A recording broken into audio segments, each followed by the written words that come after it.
Hello, John. Thank you for making the time to be here today. You bet, Mark. It's my pleasure. Thank you so much for inviting me for our conversation.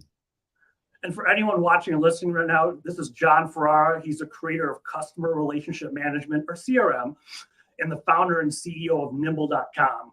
He's been recognized by Forbes as one of the top 10 social CEOs, top 10 social salespeople in the world, and one of the top 100 marketing influencers. That was a mouthful. Congratulations on those accomplishments. Thank you, Mark. The funny thing about the things that you get done in your life, I think you can't get them done without a garden around you or without other people. And my success in life is really due to the many people who've really blown wind in my sails along the way. I want to talk about that since we're going to be talking about marketing your big idea through conversations and connections. Have you always been relationship based, or is that something you came across after your first business? Because right now, we're going to get into more details. You're just so awesome at keeping up with people and keeping in touch with people, not putting barriers around yourself. Did you discover that, or was it just innate since you were a kid? I think I learned it through osmosis. My father was a relationship guy and an entrepreneur. He was the number one Lincoln Mercury guy in the country in the 50s. And then he had the first Subaru dealership in California in the 70s. I grew up on his car lot watching him engage with people. And I'll tell you a story. We'd go into the market and my dad would talk to everybody. And I was this little guy and I'd tug on his pants. I'd look up to him and I just say, Dad, what about me? Because I wanted a little bit of attention. And my dad was just so gifted with connecting with others that I became gifted with that skill. As far as connecting with others, what rules do you have for that? As far as, I always want to do this, and whether it's be kind, listen, what have you learned along the way? Well, I really believe that we're on this planet to grow our souls in the brief period of time that we're here. And the best way to grow is by being present with others because they'll reflect your shit back at you. And if you're willing to look at your shit in life, that's how you grow. Well, if you're willing to look at your shit and work on it, that's how you grow. And so, I really believe that it's our job to be present when we're around others. And ideally, try to learn a little bit about them in the brief period of time that we're connected with them. And if you do that, if you're present with others and you spend time just listening and learning, they'll let you know how you might blow a little bit of wind in their sails, even if it's merely given the presence of a moment of your time and your eyes and your heart and soul for that moment. Like when you go to the market, how many times are people just sitting there on their phone and the person at the register has to smack them and say, please hit the green button that says enter and, finish this process. You got all these people behind you and because they're not present and connected. We're all basically disconnected and feeding this thing for the little red lights because we're all so desperate to be heard, seen, wanted, and loved. And if you really want that in life, you know what? Just be present with the people around you, not just the people, but the nature around you, the universe, because connecting with others is not dissimilar than connecting with the universe, which means like if you're walking in a forest or just walking on a sidewalk, rather than being on your phone and basically, doing whatever you do because you're doing it because you're addicted to it, put your phone down and connect with the world around you in those moments. People need to do a lot more of it. That's something that I recognize walking around Chicago. I've seen it time and time again. Someone have like this little puppy trying to get their attention, jumping up on their legs, and they're just down at their phone, completely ignoring it. Yeah. And the grocery store too. Or at the playground. Just go to a playground and look at the parents at the playground. They're not engaging with their kids. The kids are there playing, and they're all like this. And they need to start paying more attention. I think that's something in meetings too, if you could speak to that. So many people will take their phone out, put it up, right side up even. And it's like, I understand if your wife's in labor or something. Yeah. But just in meetings, they're more interested in one that's ringtone than the conversation. I think there should be a stack of phones at dinner and at meetings where you just put them down, right? Because why are you at dinner? You're at dinner to break bread with the people around you and share stories. That's what we did before we had phones. And I think that the more digital we get, the more human we need to be, as Brian Kramer loves to say. And so relationships are the things that help you to achieve your dreams in life. And so you got to think about your life as this surrounding yourself with a sustainable garden, not just of prospects and customers that you can bag and tag and sell to, but by Mhm. a community of people around you that you're paying them forward by helping them achieve their dreams. And in return, without even asking, they will help you achieve yours. What are ways, as far as whether it's questions you can ask or conversations to have, to go deeper than the surface level? How do you go about that? Well, I'm just going to give you a formula that will work for anybody listening to this broadcast, that will help them to build their brand, grow their network, and achieve their dreams by helping other people achieve theirs. And it's Okay. really simple. So around you in the digital river flowing by you every day are connections and conversations where people gather to become better, smarter, faster in the areas of passions of their life. And if you want to achieve your dreams in life, figure out where those people hang out. Where do they have conversations? Where do they listen and learn to become better, smarter, faster? Ideally, in the areas of your passions and purpose. And so, my passions and purpose in life, outside of like my hobbies and stuff, which I could get into backpacking and photography and astronomy and cooking and barbecue. But on my business side, it's social sales and marketing, entrepreneurship, things like that.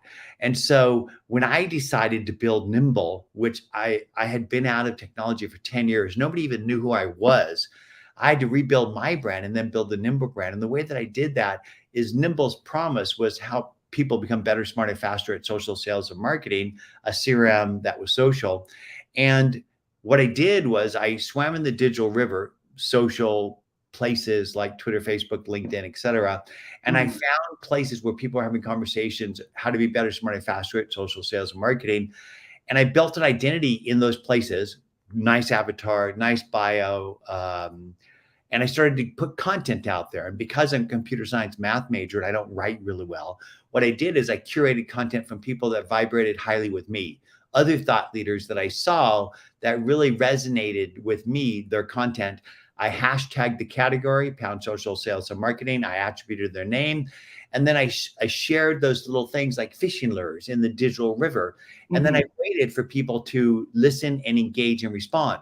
So not only did the influencers themselves respond, but their communities responded, and anybody else who wanted to be better, smarter, faster in those categories. And then what I did is I not just shared the content, but I listened for people connecting with it, biting on that content, engaging with it, especially the influencers themselves. And then what I did is I reeled them in for a connection, for a conversation. They might say, "Hey, John, thanks for sharing that." And I might say, "Hey, Mark, I shared it because I really loved what you said, especially X, Y, and Z."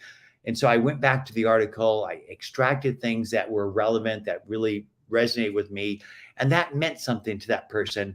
And then what I did is I reached out for conversation. I said, let's take this conversation from a soft touch to a firmer touch into a digital Zoom conversation or GoToMeeting back in the day. And before I got on that call with that person, I did my homework. I figured out who they were and what they're about and where they worked and what was going on in their lives. And then I asked a few questions when we got on the connection, and then I just shut up and I listened. And you know what, Mark? If you actually listen to somebody for a good period of time, they'll fall in love with you because we all want to be seen, heard, wanted, and loved. But not only that, you'll learn about where they are, where they want to go, and you'll immediately find a way to add value. It might be an introduction, it might be a tip on something. And then you listen to them and then you give them that feedback, that tip, that paying them forward. And you know, Mark, what they'll do is they'll ask you about you. They'll ask you about what's going on with you. And that's your time to give them where you're going. And what I told them was I wanted to reimagine relationship management.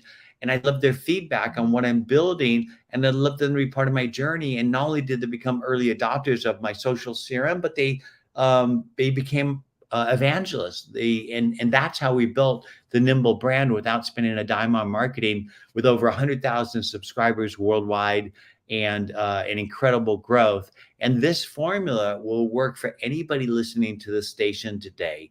And what I was doing with those people is I was connecting on the 5 F's of life: family, fun, food, family, friends, food, fun, and fellowship. These are the soft commonalities that you connect with somebody to earn their intimacy and trust, to get them to open up to you about their life issues, so that you could find a way to add some value to their life. And by doing that, you're building this connection that will be lifetime building. You know, Mark, it takes 60% of the fuel of a rocket or a car to get up to speed, but it takes very little to keep it up, to keep it going. And so with relationships, you want to build a sustainable garden of people, not just prospects and customers, but ideally their influencers as well. And then pay these people forward. And then you want to maintain the connection by nurturing them periodically to keep those relationships going. And if you do exactly what I just said, the universe will unfold in front of you and you will achieve your goals. Well, as far as it sounds like an excellent plan, I know you live it, but how do you know who to say yes to and who to include in your world? Because there's a lot of influencers out there, a lot of people vying for time, and you still have to run and build a business. How do you decide who to bring into your world? Well, ideally, you get really good at identifying people that have high reach and relevance in and around the areas of promise of your product and services. And what I do is I'm always trying to learn and grow. And so I constantly consume knowledge about how to be better, faster, smarter at my entrepreneurial focus, which is social sales and marketing. Mm-hmm. And so what I do is identify people that vibrate highly with me, people that are good human beings, people that are sharing cutting edge, inspirational information about those categories. And then what I do is I share their content in order to educate others, to make myself a trusted advisor. But that also opens the door for me to have conversations with these thought leaders and make them part of my sustainable garden around my dreams. With everyone that you could connect with, how do you nicely say no when that situation comes up? You mean the people that aren't really high reach and relevance in and around the areas of my promise of product and services? Those people? Yes. Yeah, the people that might not fit that criteria, how do you say no to them? You know, reach out to you. If they reach out to me and they're part of that constituency, so maybe they're not high influencers in those categories, but they're part of the community, you connect with them as well. Maybe you don't devote as much time to connecting deeply and nurturing them on a more frequent basis, but you know what? It takes all types of people to build a community. And you don't want to ignore the community members, because these are the people that are the foundations of the pyramid. If you think about Lewis and Clark, they needed to go out and pioneer and build the trails, but somebody else come in with the wagons and build the forts and then build the cities. And it takes all types. So Lewis and Clark were like the top of the pyramid of the entrepreneurs and the trailblazers. And then the guys on the wagons were the next sort of level of those, or maybe the soldiers, and the guys on the wagons, or probably the guys on the wagons and then the soldiers. But then the people that rode the trains that were inevitably built and populated those cities, those were like the lower level influencers. And you know, Mark, you've got to be open to saying hello and spending a moment with the entire constituency. And you know what? This is how people like Bill Clinton and Obama got elected, right? This is how Trump got elected. It's by saying hello to everybody, but that doesn't mean that you have to have dinner with everybody. Oh, so it's just a matter of time. And if someone's listening or watching right now, can you explain some more types of touch points as far as being able to reach out, whether it's once a month, once a quarter? You bet. What kind of touch points should you have in your arsenal to keep in touch with people? Well, before Elon effed up Twitter, I would say that, Twitter was a really great place to establish your brand and share content and begin to build the soft touches. And then once you sort of build a soft touch, then you can make it a sort of a little bit firmer touch. Once you've had that conversation, that connection, have a Mhm. LinkedIn connection. But then if you want to take it deeper, Facebook and Instagram are sort of the next level ways of sort of making those soft connections. Because in the old days, I used to build soft connections by going to somebody's office and looking at their walls, looking at the books that they read, the degree of the school they went to, the knickknacks they collect.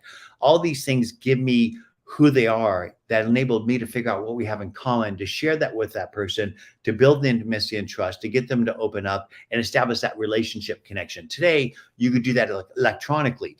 But LinkedIn's kind of like walking into their business lobby. You're never really going to know about their depth of their softer side, the 5 F's of life. And so I use things like Facebook and Instagram for that. But you know what? Nothing's better than a real face-to-face connection. And so I believe that the more digital we get, the more human we need to be, like I shared earlier. And Yeah. so, go on a walk with somebody, take them to dinner, bring them to your home and cook them dinner. These are just great ways that have worked since the beginning of time. And I really believe that we need to get back to the basics when it comes to relationships. In fact, I think that social is really going away. And I don't mean it's going to disappear, but think Mhm. about when the internet first came out. So first you had dial-up, and it was sort of haphazard to connect to the internet. There was the CompuServe and Prodigy, and then the internet became DSL. It was always on, and it became sort of really big then. And everything was e-toys and eye contact and like this and that. And then all of a sudden, it became, you didn't talk about the internet anymore because it was always on. It became ubiquitous, kind of like the plumbing in your house. When you turn the faucet on, you don't think about the boiler and the pipe, the recirculation pipes, or the instant hot water things that are behind the walls. You just get hot water. And so when social first came out, it was like social CRM and social selling and social marketing. And today it's just sales and marketing and CRM. And that's because the internet, the social has been with us for more than 10 years, and it's become ubiquitous. So it's just another means of connecting with others. And not every channel is going to be effective with every single community or Mhm. person. You need to figure out what channels are effective with your community, or specifically with the person you're connecting with. And sometimes it means just picking up the phone and calling them. Sometimes it means maybe you got to send them a fax. I'm kidding. But different means of communications will get through to different people. If you send some people a Facebook message, they'll never see it, but some people a text will work. And so you need to learn how to dance like Fred Astaire, to be nimble with your relationships, so to speak. And you have mentioned passion and purpose a few times.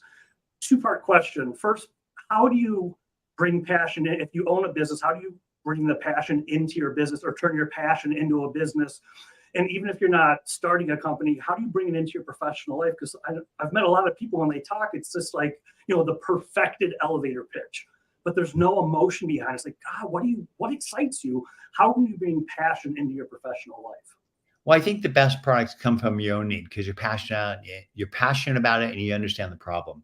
And that's one of the ways I invented CRM before Outlook or Salesforce ever existed. I mean, just think about it. With Goldmine, my first company, there was no Outlook, there was no Salesforce, there was no Marketo or market automation. And I kind of dreamed it up and jumped off a cliff and built these companies. And I think that I learned a lot from reading this book called Think and Grow Rich by Napoleon Hill. Oh my gosh, And, yes. and, and in that book, I derived the 3 Ps. If you figure out what your passion is, you build a plan to achieve it, you make it your purpose on a daily basis by taking that plan and put it on your refrigerator, put it on your mirror. And every day you get up, you say, what am I doing to get there? And every day you put one foot in front of the other. Eventually, you're going to get someplace. It may not be exactly what you thought you're going to get to, Mhm. but you're definitely going to get someplace. And so, um, I think a lot of people who are successful in business do what they're passionate about. And then you don't have to invent the passion. I think when you Mhm. have to make it up, it feels fake and people see that. And so I think that passion and purpose happen naturally, but they can be emphasized by taking your passion and building a plan around it and then making it your purpose. Too many people have a passion, but they have no plan and they have no purpose. And without all 3 Ps, You just have P, and you don't want just P. You want PPP. Uh, with, I've heard it explained that passion is what gets you up in the morning. Purpose is what you do for other people. How can you connect to your purpose? More Well, so in servant leadership or however you want to phrase it. How can you bring sure. more purpose to, not just passion? Yeah. And that really brings up a topic that I think is critically important. Why are you building a brand? Why are you building a network? Why are you connecting with others? Is it just to bag and tag as many people as you can and make as much money as you can?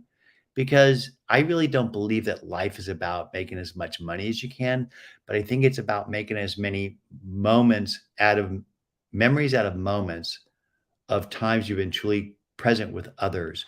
And I think that our purpose of connecting with others isn't to get as much as we can, but to give as much as we can. Because the more people you outgrow, the more you will grow. Zig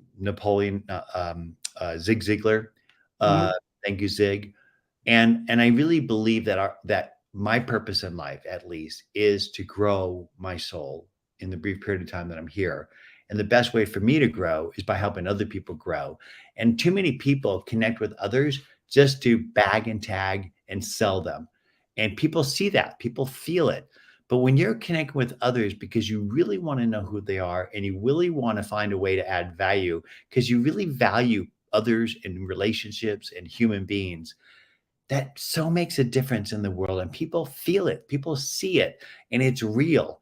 And then the universe will actually unfold for you. Specifically, I believe that if you take your prayers and you put them to the universe, and then you're present enough to listen for when the universe knocks, and you're Mhm. brave enough to open that door and walk through the door, magic happens in your life. And that's the secret to success. Well, how about starting a conversation with someone to do everything you've been talking about now, including passion and purpose, Mhm. really want to help them? Could you outline what that conversation looks like? Because it sounds like it's a completely different than the networking event. Here's my elevator pitch. Here's my offering. You don't want to buy from me? I'm moving on. What is a conversation? What should a See, conversation the look thing is all three of the things that you just said is about you. And life isn't about you. People don't buy great products, they buy better versions of themselves. Stop talking about yourself. Stop talking about your products. Nobody effing cares. like? Mhm. People care about themselves. And so when you connect with other people, don't do your elevator pitch. Don't talk about yourself. Ask questions, listen, ask questions, and shut up and listen and let them What should talk. what should you be listening for? Whatever they want to share. I mean, Okay. generally speaking, this is a common question that I used to ask people. Hey, Mark, so great to connect with you. I'd love to learn a little bit more about you. What gets you up in the morning and keeps you up at night? So that's asking that question to learn more about them But and that's not doing. it's not that question, but that's a good Mhm. one because it's really open-ended. Um, and and maybe to be more specific, what I might say is, Mark, I really am grateful for you taking the time to connect with me from Twitter and then through LinkedIn to learn a little bit more about each other. I'd really love to learn about more about where you're at, where you want to go, and how I might help. So, and then just let them talk. And everybody's ready to talk about themselves. Everybody's constantly thinking about what they want in life. And then just Mhm. listen to them. It may not be something they want exactly from you, but you might know where to get it. You know, you've got so much knowledge in your head, Mark, that if you just spend time listening to others, they'll tell you what they need. And in many cases, you can help them get there, especially if you're well read. And so, anybody listening to this today, I'd say stop skipping around all the shitty little articles that are on your phone and start reading some books. Start reading some really good articles and become educated about the world and what's going on.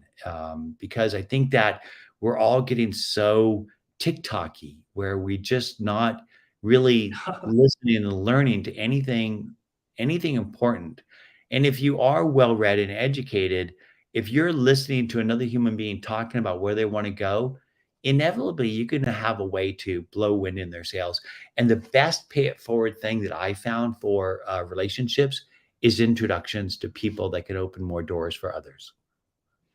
Well, once you get people into your inner circle, if you will, or better yet, into your world, how do you keep them there? Well, have you ever seen that person on the pier or the promenade that has the plates and they have the plates spinning on the pencils? Yeah. So it's a lot of work to get the plate on the pencil and going, but it's not much to keep it going. It just takes a little nudge, right? Mhm. A little nudge.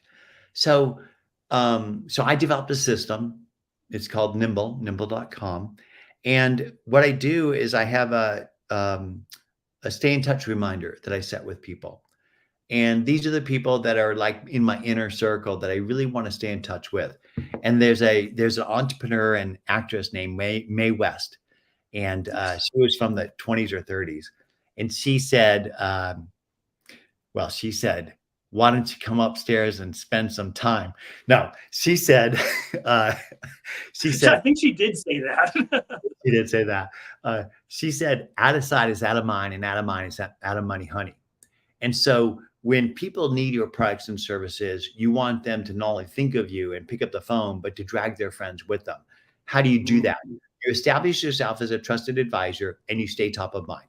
But you establish yourself as a trusted advisor by doing what I just said earlier, by establishing a good identity in all the places where these people have conversations, by giving your knowledge away on a daily basis. Mark, you've forgotten more about marketing than most of your constituents will ever learn in your life. If you give that knowledge away on a daily basis, they'll see you as a trusted advisor. But you won't be top of mind unless you occasionally nudge these people, which the stay in touch reminder says you haven't connected with Mark in a while. And so what I might do is I set that cycle at 90 days, 60 days, 120 days, whatever it is. I might then go and walk in your digital footprint and I might add some value to the conversation. I might see a post that you did. I might comment on it. Or, better yet, what I love to do with people that are in my inner circle is I call them on their birthday and I sing them happy birthday. I remember that. It's as simple as that. Well, people are integral to your passion and purpose. Could you explain more about how that helped you build Nimble? Once you built the community, you're keeping in touch. How did passion, purpose, and people play a role in the success that you've had so far? Well, it's really just the formula I just shared, right? So I wanted to build a CRM that was different than the traditional sales CRMs. If you think about Salesforce or Pipedrive or HubSpot, all these tools are really about bagging and tagging as many people as you can. But that's not really what the world's about. That's not what relationships are about. So I wanted to build a relationship CRM that really worked well in today's social age. Mm. And that's really the roots of Goldmine. Goldmine at its heart was a contact manager, not a sales CRM. It has sales and marketing features in it, but it was really focused on relationship management and focused on helping that customer-facing business person build relationships. That's why you had to basically pull Goldmine out of people's dying hands to force them to use Salesforce. The reason they call it Salesforce, you have to force salespeople to use it. So the way that I was able to turn these influencers into evangelists and nimble storytellers was to do exactly what I just shared, which is identifying thought leaders. So if you scroll all the way to the top, keep going. Okay, all the way. Is that it? Yeah. Okay. So the way I was able to do it was is I shared their content. I listened for when they connected with me. I connected with them for a conversation. I paid them forward, listened to what they're about. I gave them value by introductions or tips on their journey or life. And then they asked me what I'm doing. As I said, well, I want to reimagine relationship management. I'm building this thing called Nimble. I'd love your thoughts on it. Would love to give you a free copy, teach you how to use it and get your feedback on it. And not only did they give me feedback on it, but they became are storytellers and evangelists about the business. And to this day, they still do that. So that's really the way we generate the 50 to 75,000 uniques we get per month, is all through earned media, through earned relationships. So we don't spend a dime on advertising, never have in the past 10 years since we started Nimble. And it's all through the pay it forward relationships that we've done with the influencer of our prospect, who then recommends us to others. And Mark, this is the exact same way I built Goldmine. But back then there was no social, so I wasn't curating content. What I did is I found the influencer of small business people, which was the network reseller that sold them the network. And I got them to use Goldmine because people sell what they know and they know what they use. And then they started recommending and reselling it. That's how we got to our first $100,000 a month in revenue. And they call that influencer marketing today. I just call that good business. How do you educate evangelists about what to say so they're sharing the right messages about yourself and your company? I don't think that you could tell people what to say. I think people are going to say what they feel. And so I believe that people talk about Nimble and talk about me in the way I make them feel. People are going to forget what you say, but they're going to remember how they felt. And so I think that one of the things people really love about Nimble is the energy and the human brand around the company. And a lot of that comes from the leadership of the company, because it really is the heart and soul of our product.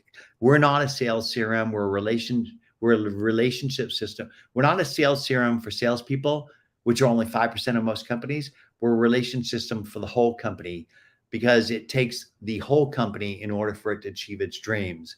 And I just talk about our vision and our passion, and they just say what they want, and apparently it's working. Well, how do you build the right, if you want to call it an inner circle, whether it's the C-suite, if you have a company with the C-suite or middle management, or just the inner circle of mentors and advisors? How do you build that team the right way? Because it could go in so many different directions. Yeah. Well, like I shared before, Mark, I think that I can sense and feel the right influencers based off me being close to the channels I'm listening to, and seeing people that are sharing things that really resonate with me. And I can see it's resonating with many others. And I share their content, and I build that connection, and then nurture and maintain that connection. But inevitably, it's not just with like the Kim Kardashians of sales, social, and marketing, because you can't just pick and choose. I only want to have this person or that person.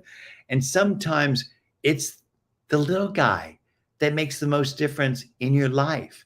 And so I do think that you have a finite amount of time, and you need to maximize it with the right people, but you also need to spend time with the entire spectrum of the community. Because sometimes that one individual who may not be, it's a micro influencer, and those micro influencers have really big effect as well. But I'll give you sort of an example of what we did at Goldmine, and then relate it to Nimble. So we started with those Novell resellers and got them to use it and recommend it, resell it. And then what we did is the reseller said, well, we need more leads, John. And I said, well, I don't know how to advertise. I don't really have money to advertise. So how do I get more leads for these resellers? And what I did was I figured out where my prospects learn and grow. And this was magazines like PC Magazine and Forbes and Entrepreneur Magazine, et cetera. And I went to those editors and I said, how can I help you write more stories? They said, tell us stories about how people are using technology to grow their business. And I started telling them stories about that. And they started writing articles. And then we started winning press and awards. And then Microsoft wanted to sell small business server, and our customers wanted a more scalable database and more scalable email transport and a more scalable server than Novell. And we built Goldmine Enterprise, which required a seat of SQL Server, NT Server, SQL Server, and Microsoft started pushing us because we were helping them sell their crown jewels. And what I'm getting at is in order to build trust with a prospect or customer, you need to be able to touch them from multiple angles. So it was their reseller telling them that Goldmine was good. It was the magazines telling them it was good. It was the newspaper articles. It was Microsoft. It was Intuit. Then it was CompuServe and the distributors. And then we started to advertise a little bit on radio and TV, or radio and airlines. And all of a sudden, we're everywhere. We were ubiquitous. And so you can't just rely on one channel in order for you to touch your constituency, to grow your business. You need to have multiple channels. And there's a book called Traction, and it talks about the 25 different methods of gaining traction to grow your business. And so while we're talking about social and relationships and connecting, that's just like one channel. You still need to use guerrilla PR, because there's podcasts, there's radio shows, there's still magazines, there's newspapers, there's a lot of different ways that you can get your story out there. There's a thing called HARO, Help a Reporter Out. Yeah. You can go subscribe to that, and you'll get updates on reporters looking for people to help them write articles. And this guy who's running for president, what's his name? The guy who was the drug entrepreneur. I forget his name, but he's running on the Republican side, and he doesn't say no to any interview. And you really need to be to be willing to talk to anyone and get out there and tell your story on whatever channel you can. And that's exactly what I've done in my life, is connect and tell and find people who want to tell more stories, and I help them tell their stories. And by doing that helps tell our story. Well, that was Goldmine. As far as Nimble goes, what's one, maybe two of your favorite evangelist stories of when you were building Nimble? Well, I think that there's this guy named Brian Solis, who is he's a consultant. He's a thought leader in marketing, and he used to work at a PR agency that we actually used back in the Goldmine days. But I built a relationship with him in the early Nimble days, and every time he gets up on stage, he talks about Nimble. And so these people that you build these relationships with are so critical to your success, but you're not going to be able to contact them and say, talk about me. You're going to have to earn that relationship, to earn that trust over time. And you really shouldn't ever ask them for anything until they ask you, how can you help? And it may not be on that first conversation. But in general, you should always be the first person to ask somebody else, what can I do for you today? And don't ask them for anything. And if you do that, I really believe that the universe will just deliver for you. And it has for me. Well, I think that with what you're talking about, it also disqualifies the people who aren't going to ask you, how can I help you? And those relationships might just, would it be right to say they would just fizzle out because it's a one-way street? You're always asking, how can I help you? But they never ask you. You're absolutely right. It's going to self-prune the people that you really don't need or should be spending your time with. And then you focus more on the people that are asking, how can I help you? Well, you focus on the people where it is a mutually beneficial relationship. That's really what I look for in a connection, is ideally that it's a two-way street. Well, we've covered a lot in a short period of time. If there was one or two things, whether it's something you want to reiterate or something new to talk about as far as relationships, if someone's listening and maybe they're not doing it the way you said so far, what can they do just to get started, to start moving the needle and building valuable relationships with purpose and passion? Well, I gave you the 5 F's of life, and that's how you connect on those softer sides. And if you do that 5 F's of life, even if you don't speak to somebody for a year or for years, there'll still be that deep connection. But if you want to build your brand and grow your network at scale, do the It's been a while since I said this, so I have to pull it out of the crevices. Um, um, the 5 E's of building your brand and your network. It's educate, enchant, engage, embrace, and empower. And so what you do is you educate by sharing content that is enchanting and authentic. You engage with people that are responding with it. You embrace them by not trying to get something, but by giving. And you embrace them to not get something from them, but to empower them. And so what you want to do is you want to figure out where your potential constituency, which is prospects, customers, and ideally their influencers, hang out to learn and grow. Build an identity there, share content on a regular basis. If you can't write your own content, curate others, listen, engage for when people bite on the hook. Because if you just put a hook in the water with a worm on it and don't pull it when there's a nibble, they're just going to nibble that worm away and you got nothing.